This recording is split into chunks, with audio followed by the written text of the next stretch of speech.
But of course, we have to start the North London Derby because they tell me this game is quite important. I will tell you, as a neutral, I'm watching on television, and I know like we're always so far behind the trend, right? In the way mainstream media talks about these people, right? So people talk about Pep, tiki-taka, as we've seen. Like, that's way, way passé. In fact, we've seen direct Pep very much so this weekend. Yeah. But also Arsenal, and they had plenty of reasons to do so. Effectively, 4 midfield options out in maybe even 5 or 4, I guess, 4 serious ones, right? And so they hunker down, and they say, okay, Spurs, let's see this Ange ball. And we'll nick something on a set piece, or maybe turned out to be a set piece. Yeah. And they said, well, we have no fear of being physical. Is this a sign of maturity, or do you think Arteta would have played differently if he'd had everybody? No, I think he would have played differently if he had had Rice and Odegaard especially. They only had 14 first-team players in that squad. The bench was full of teenagers that nobody had never heard of, including one whose first name is Maldini, which I thought that was pretty I'm wondering, some of these names sounded like regens. Like the only guy on the bench I'd heard of with a kid was Ethan Nwaneri, because everybody's talked about him. But like, wow. Yeah. So I think it was a difficult week to prepare for this huge game. And yeah, I think they would have played differently. But after first 15 minutes where they were a little bit sloppy and obviously conceded the Kulusevski chance, the 2 Kulusevski chance, and then the moment really where the game could have turned on that Solanke chance or half chance when Spurs recovered the ball really high. It's a mistake by White. I'm not sure what Solanke is doing, and Saliba managed to kind of kick the ball away and clear the ball.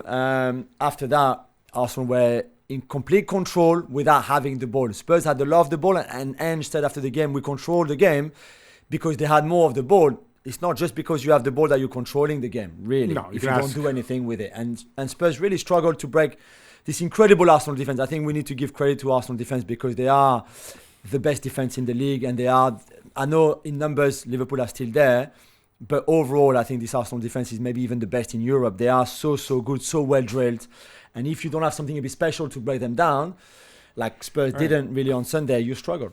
I'm going to be Mr. Contrarian, put on my Spurs hat here for a minute. I thought there were 2 big calls in the game, both of which, and we can debate, but both of which went Arsenal's way. Certainly the timber on Porro, which some people felt could have gone to a red.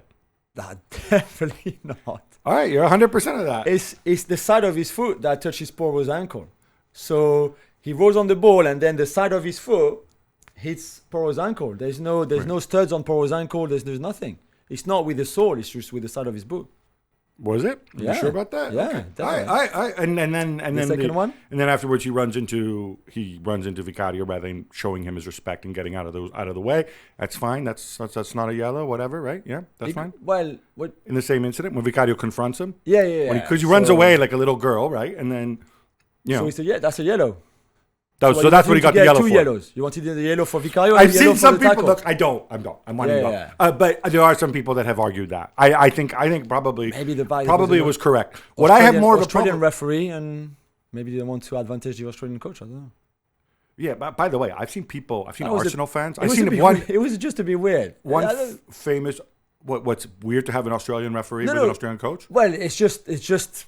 I think you can't question the integrity of Jared Giller, who was really good, I think, in the game overall. Sorry. It's just there's one Australian coach, one Australian referee, and in the big game, the biggest game of the season for the Australian coach, they could have picked another referee maybe to avoid people doing what you said. Okay, first of all, I've seen some Arsenal fans do this, including one former colleague of ours.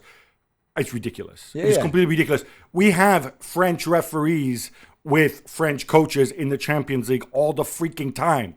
Okay, let's grow up. We literally have English referees with English coaches every day of the week. I mean, seriously? We want to make a big deal out of this? No. For shame. Nobody did.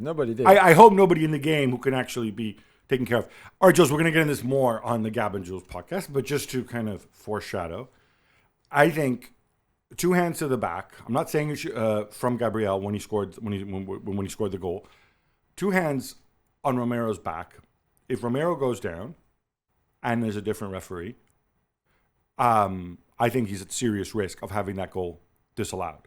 Now, Romero's defending is so terrible there. Yeah. But I think that could have been disallowed.